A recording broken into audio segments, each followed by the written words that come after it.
Let me tell you something about confidence. Real confidence is quiet. It doesn't announce itself. It doesn't need to perform. It doesn't need an audience. What this man had, that wasn't confidence.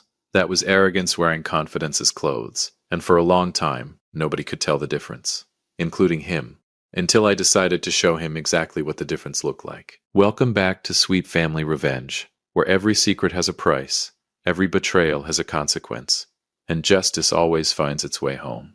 Grab your snacks, get comfortable, and drop a comment below. If you're new here, hit that subscribe button, because in this family, you never want to miss what happens next. My name is Frank Donovan, and I want to start this story exactly where it needs to start. Not with the trap, not with the documents, not with the moment everything came crashing down on a man who thought he had outmaneuvered an entire family. I want to start with my daughter, because this story only makes sense if you understand who Lauren Donovan is. Lauren is $30, 1 year old. She has her mother Carol's eyes and her grandmother's stubbornness, and a laugh that fills up a room so completely there is no space left for anything uncomfortable. She volunteers on weekends. She remembers the birthdays of people who have forgotten their own. She has cried at commercials for products she doesn't even use. She is without question or competition the finest person I have ever had the privilege of knowing personally. She is also, and I say this as a father who has watched it happen his entire life, the kind of warm and trusting and completely open-hearted woman that a certain specific type of man looks at and sees an opportunity. His name was Griffin Mercer, and from the moment I shook his hand the first time, firm grip, practiced smile, eyes that were slightly too busy taking inventory of the room while his mouth was talking to me, I knew exactly what kind of man Griffin Mercer was. The problem was Lauren didn't, and Carol thought I was being paranoid. So I did what fathers in my position have done since the beginning of time. I waited. I watched, and I kept my mouth shut and my eyes open. I did not have to wait long. The engagement party was held at our home in Lake Forest on a Saturday evening in late September. Carol had been planning it for 6 weeks. Ivory roses everywhere, Lauren's favorite since she was 7 years old. A string quartet on the lawn. Caterers who moved through the garden like well-dressed ghosts, keeping glasses full and trays circulating with the quiet efficiency of people who understood that the real business of these events happened in the spaces between the formal moments. Lauren looked extraordinary. Cream dress, hair up, laughing with her cousins near the fountain. She caught my eye from across the garden and gave me the smile she'd been giving me since she was 4 years old. The one that means everything is perfect, Dad, and I raised my glass toward her. I was happy, genuinely happy. Whatever my reservations about Griffin Mercer, my daughter was glowing, and a father does not stand in the way of his daughter glowing. I had stepped away from the main gathering to check on the caterers near the side terrace. The garden was arranged with tall arrangements of ivory roses along the stone pillars that bordered the terrace. Carol's design, elegant and deliberate, the kind of thing that made the space feel both intimate and grand simultaneously. I was standing just behind one of those pillars, partially obscured, checking a text from our event coordinator, when I heard voices around the corner. 2 men, close together, the lowered but not low enough voices of people who believed they were having a private conversation at a party. I recognized the first voice immediately. Griffin. I'm just saying, man. 40 million. 40. Her father owns a helicopter. That was not Griffin's voice. That was someone else. Higher. Looser. The voice of someone who had already had one too many glasses of the good champagne. He owns 2, Griffin said. And keep your voice down. I'm proud of you, man.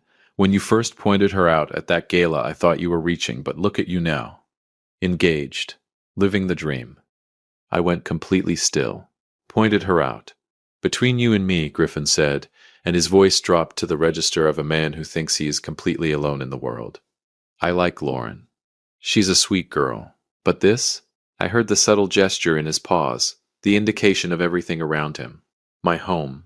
My family. My life's work. This is the actual plan. You don't find opportunities like this twice. What about the whole love and marriage thing? I'll be a great husband. She'll never want for anything. I'll make her happy. I'm not a monster. A laugh from the other one. Just a strategist.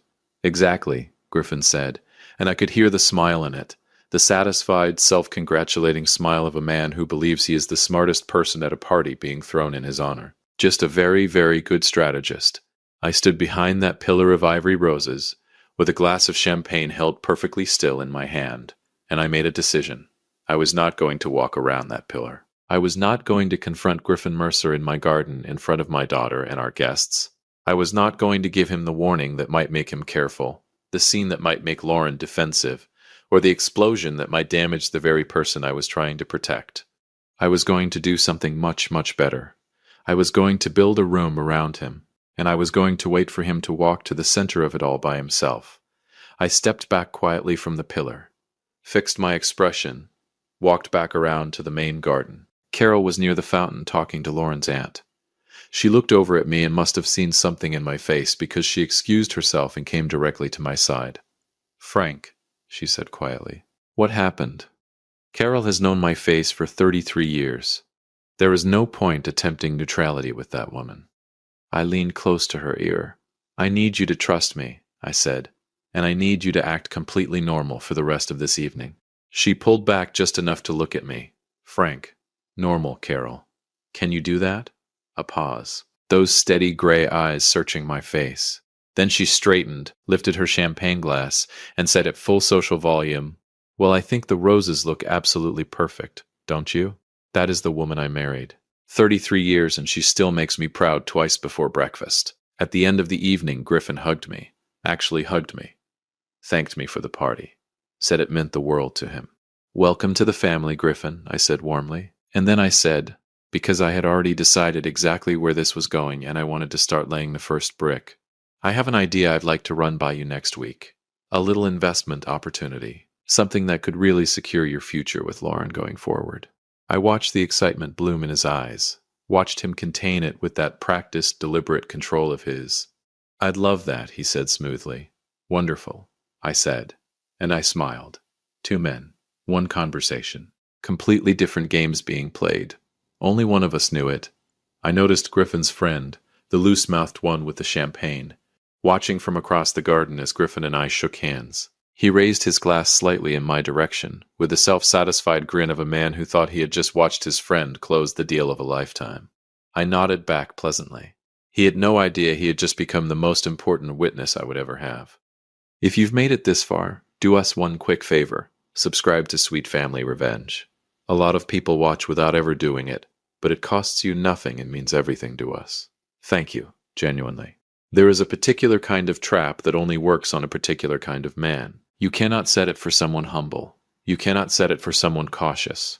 You cannot set it for someone who, when handed an extraordinarily attractive opportunity, stops to ask, "Why is this being handed to me?" You can only set it for a man who is so thoroughly convinced of his own intelligence, his own charm, his own strategic superiority, that the idea of the table being turned simply does not occur to him as a possibility. Griffin Mercer was precisely that man, and I had 30 years of building a business from nothing, 30 years of reading people across negotiating tables, conference rooms, and difficult conversations, to know exactly how to use that against him. I called my attorney, Dennis Wallace, the morning after the engagement party. Dennis has handled our family's legal affairs for 19 years.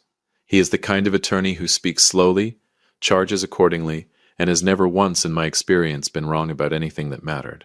I told Dennis exactly what I had heard, exactly what I wanted to do, and I asked him if it was possible. There was a pause on the line. Then Dennis said, "Frank, that is either the most elegant thing I've ever been asked to construct or the most unnecessary." "Can you build it?" I said. "Give me 4 days," he said. He called back in 3. I called Griffin on a Thursday morning, 11 o'clock, deliberate, professional business hours. I kept my voice warm and easy and completely normal. "Griffin, son," I said, "are you free for lunch next week? There's something I'd love to walk you through." "Absolutely," he said. Leaning back in whatever comfortable chair he was sitting in, I could hear it in his voice. "Should I bring anything?" I could practically hear him smiling at the ceiling after I said it. Open mind. He thought he was the one with the open mind. He thought he was the one walking into an opportunity. That kind of confidence is a gift to the person on the other side of it. I chose the restaurant deliberately, the kind of place where the menus have no prices, where the staff are trained to be invisible until they're needed, where a man like Griffin Mercer would feel immediately at ease, because it signaled wealth, and wealth signaled that everything happening at this table was legitimate and serious, and exactly what it appeared to be. I arrived first, sat at a corner table with my back to the wall. Carol always teases me about that. You're not a sheriff, Frank. And I opened a leather portfolio in front of me. And I waited. Griffin arrived 2 minutes early. Punctual without being eager, I noticed that and filed it away. A man who understood the optics of timing. He spotted me, smiled, crossed the room with the easy confidence of someone who had practiced walking into rooms. Frank. He extended his hand. You look great. Sit down, son, I said pleasantly. We ordered. He asked about Lauren with precisely the right level of adoration, enough to seem devoted. Not so much it seemed performed. He was good. I will give Griffin Mercer that. He was genuinely, technically excellent at what he did. Then I opened the portfolio. So, I said, sliding the first document across the table toward him. Here's what Carol and I have been thinking. He looked down at it. I watched his eyes move across the heading. Whitfield Donovan Family Investment Partnership. I watched him contain himself. Watched that practiced neutrality clamp down over the excitement underneath it. He picked it up slowly, carefully, the way a man picks up something he has been waiting for, without wanting to show he has been waiting for it. The concept is simple, I said. Carol and I have been looking at consolidating some of our smaller holdings. We want to bring in a managing partner, someone with fresh financial instincts, someone we trust completely. I looked at him steadily. Family. This is incredibly generous, Frank, he said. It's not generosity, I said pleasantly. It's good business. I've looked into your background. Your instincts are solid, and I don't bring people into this family's finances unless I'm absolutely certain about them. That landed. I saw it land. What would the role look like? He asked. Managing partner. You'd oversee the consolidated portfolio, make decisions, grow at 15% equity stake, comfortable operating salary, 15% of $40 million. I watched him do the math. He did it in about 2 seconds, and then spent the next 4 seconds not reacting, which told me everything I needed to know about how well he understood what was sitting in front of him. There is one formality, I said, sliding the second document across. Standard stuff, really. A disclosure agreement. Because you'd be handling sensitive financial information, we need a signed declaration of intent, your commitment to the partnership and confirmation that your interest in this family is, I paused just a breath, purely genuine. Dennis had spent the better part of 2 days on that document. It was dense enough to feel legitimate, legal enough to be real, and constructed around a very specific, very deliberately chosen declaration. A signed statement confirming that Griffin Mercer's involvement with the Donovan family was not motivated by independent personal financial gain. In writing, with a blank line at the bottom, Griffin picked it up. I sipped my water and looked at the painting on the wall beside us, with the complete relaxed disinterest of a man for whom this document was the least interesting thing in the room. From the corner of my eye, I watched him read. He was good. He was thorough. He spent 4 full minutes on it. Longer than a man who was simply going to sign, shorter than a man who was genuinely uncertain. Then he looked up. Do you need time? I asked without looking away from the painting. And here is the moment. Here is the exact moment the entire architecture of what I had built clicked into its final position. Because Griffin Mercer, professional strategist, curated human being, man of deliberate charm and absolute self-assurance, did not want to appear hesitant, did not want to show even a flicker of uncertainty to the man he had privately decided was the key to everything he wanted. No, he said, and he signed it. I looked back from the painting slowly. I looked at the signed document, then I looked at him, and I allowed myself for just 1 fraction of a second to let him see what was actually behind my eyes. Not surprise, not triumph, just recognition. The quiet, settled recognition of a chess player watching an opponent finally move the piece they have been patiently, methodically waiting for. Wonderful, I said warmly, sliding the document back into my portfolio. I'll have Dennis get the full partnership agreement drafted within the week. I'm so glad we did this, Griffin. So am I, he said. We finished lunch. I recommended the creme brulee. He said it was extraordinary. I held the door as we left. On the sidewalk, I shook his hand.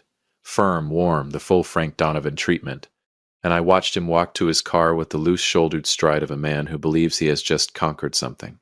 I watched him drive away. Then I took out my phone and called Dennis. He signed it. I said. Dennis was quiet for a moment. Then, the notary confirm? Table behind him the whole time, I said. She was wonderful. And the recording? I reached into my jacket pocket and touched the small device I had been carrying since I arrived at the restaurant. Newer than a phone, smaller than a wallet. The kind of thing that sits in a breast pocket and captures every word spoken at a table, with the quiet, unassuming efficiency of technology that has absolutely no interest in being noticed. Every word, I said. Dennis exhaled slowly. Frank, he said, I've been a lawyer for 27 years. I know, Dennis, that, he said, is the cleanest trap I have ever watched a non-lawyer construct. I had a good teacher, I said. 30 years of reading people across negotiating tables. The partnership agreement never came. A week passed, then 2. I texted Griffin once. Warmly, no urgency, just waiting on Dennis. These things take time. He responded graciously. Relaxed, patient in the way of a man who has already mentally spent the money and is simply waiting for the paperwork to catch up. 3 weeks after that lunch, I asked Lauren to come home. I did not tell her why on the phone. I just said, Your mother and I need to speak with you about something. Come home, sweetheart. She arrived at 8 in the morning. She walked through the front door with the cautious face of a daughter who loves her parents and is afraid of what their serious voices mean. Carol sat with her in the sitting room. I sat across from them, and I told Lauren everything. What I had heard behind the pillar, word for word, every syllable. I want to tell you that I handled that conversation with perfect composure, that I was steady and measured and clinical the whole way through. But when I got to the part where Griffin had said she's a sweet girl, but this is the actual plan, Lauren's face changed in a way that I will carry for the rest of my life. Not dramatic, not explosive, just something going out behind her eyes, like a light in a window being quietly switched off. Carol reached over and took her hand. Lauren didn't cry right away. She sat very still for a long moment, looking at nothing in particular, and then she said in a voice so quiet it barely moved the air, How long have you known? Since the night of the party, I said. She closed her eyes briefly. Why didn't you tell me? Because I needed you to see it, I said gently, not hear it from me. I needed you to have something solid, something he couldn't talk his way around. I placed Dennis's folder on the coffee table, the signed declaration, the transcript, the recording, the notary confirmation. 3 weeks of quiet, careful, completely invisible construction, and every brick of it bearing Griffin Mercer's own fingerprints. Lauren looked at the folder for a long time. Then she looked at me. You built a trap, she said. I built a room, I said. He walked to the center of it himself. She was quiet for another long moment. Then she said, I want to be there. Lauren. Dad. Her voice was soft but completely immovable. He did this to me. I want to be in that room. I looked at Carol. Carol looked at me. I said, Okay.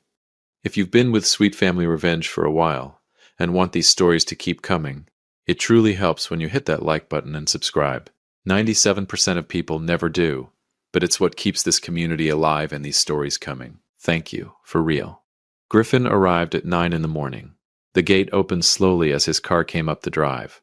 He walked to the front door with that same easy, practiced stride, the stride of a man who fully expected the next hour to be a formality before the money started moving. I opened the door before he could knock. He looked at my face, and for just a fraction of a second, just the smallest flicker, something uncertain moved across his. Come in, Griffin, I said quietly. I led him to the sitting room. Lauren was on the sofa, red-eyed but straight-backed, holding a throw pillow in her lap with both hands like something to hold on to. Carol sat across from her, composed and still, the leather portfolio open on the coffee table in front of her. Beside the portfolio, the recording device. Beside that, the printed transcript. Griffin looked at the table, and I watched the moment, the exact identifiable moment, when a man realizes that everything he thought he was building was actually being built around him. Not a foundation, a cage. He sat down because I gestured to the chair, and because his legs made the decision before his brain fully caught up. I want to be very clear about where we are, Carol said, her voice smooth and unhurried and absolutely terrifying in its pleasantness. So there's no confusion going forward. She opened the portfolio, laid 3 documents side by side on the coffee table like she was dealing cards, which was exactly what she was doing. This, she touched the first document, is the signed declaration, your handwriting, your signature, witnessed and notarized. She touched the second. This is a full transcript of the conversation you had with your friend at the engagement party, time-stamped, corroborated by 2 witnesses who were present and have already given written statements.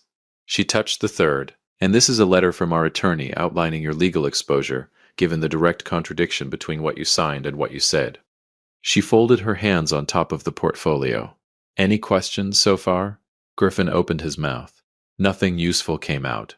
For the first time in his adult life, the performance had no script. I stood by the window with my back partially turned, not because I was giving him mercy, but because I genuinely did not trust myself to look at him directly yet. I looked out at the garden instead, the fountain, the terrace with its stone pillars where the ivory roses had been arranged 6 weeks ago, where I had stood behind one of those pillars and heard everything. Griffin, I said, without turning around. I kept my voice low and even and completely steady.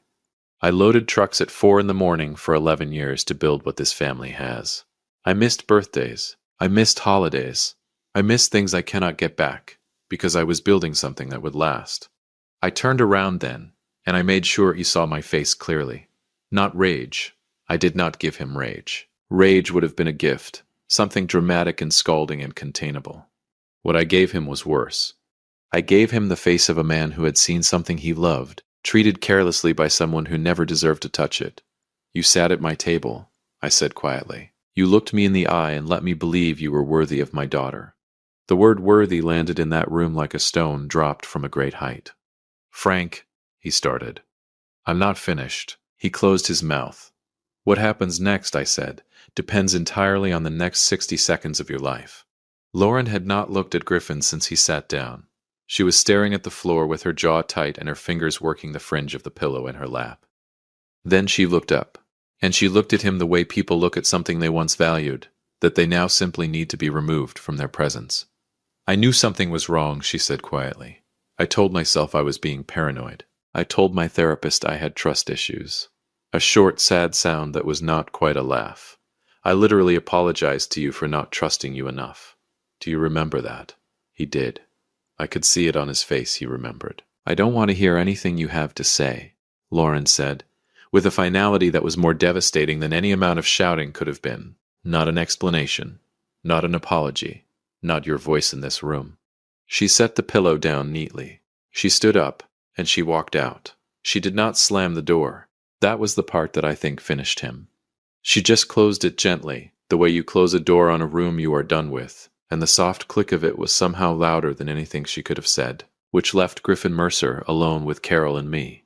Carol reached into the portfolio one final time, slid the last document across the coffee table with 2 fingers. This is a non-disclosure agreement, she said. Before you assume it protects us, read the title. He looked down. Non-disclosure and reputational liability agreement, executed against Griffin Allen Mercer. It protects Lauren, Carol said. It protects this family. And it outlines in considerable detail what happens if you ever discuss this family, this situation, or my daughter, publicly, privately, or in any digital format, without authorization. She paused. Our attorney described the financial penalties as... She looked at me. Obliterating, I said flatly. Obliterating, Carol confirmed pleasantly. Sign it. And if I don't, he said. It came out more defensive than he intended. The first crack in the composure. Carol tilted her head very slightly. Then the story becomes public on its own, she said. The declaration, the recording, the transcript, all of it, to your employer, to your professional network, to every contact you have spent 6 years carefully cultivating in this city. She let it breathe for one full second. Chicago is a large city, Griffin, but the circles you've been working so hard to enter, remarkably small. He picked up the pen. He signed it. Of course he signed it. Carol collected the document, slid everything back into the portfolio, closed it with a soft final click that I could see land somewhere behind his sternum. She stood, straightened her jacket, looked at him one last time. The ring, she said simply. He had it out of his pocket in 10 seconds flat, set it on the coffee table without being asked twice. Carol looked at it, then at him. I knew what you were the night of that party, she said quietly. I heard every word you said to your friend, and I made a decision, right there in that garden, that I would not scream. I would not confront you. I would not give you the warning that might have made you careful. She picked up the portfolio. I would simply build the room around you, and wait for you to walk to the center of it yourself. She paused at the door. You did it faster than I expected, by the way. Then she turned her head just slightly, just enough. Get out of my house. I walked Griffin to the front door myself, not out of courtesy, out of the specific, deliberate intention of being the last thing he saw as he left. I wanted him to walk past me through that door the same way he had walked in. Except this time, I wanted him to feel in his bones the full weight of every decision that had brought him to this threshold. He stopped on the front step, turned back once, looked at me. I don't know what he was looking for. An out, a final angle, some version of this ending where he still came away with something. I looked back at him the way I look at a foundation that has been poured wrong. Not angry, not triumphant, just done. The door closed, the gate at the end of the drive opened slowly, deliberately. The way it had opened the very first time he came here, like it wanted you to feel something as you passed through it. On the way in, it had made him feel powerful. On the way out, I imagine it made him feel exactly what he was. Small. I heard about Griffin's friend, the loose-mouthed one from the party, about 2 weeks after everything collapsed. Apparently Griffin had called him the morning after. Apparently there had been a conversation that ended with the friend hanging up and not picking up again. I heard this through a mutual contact, and I want to be honest with you.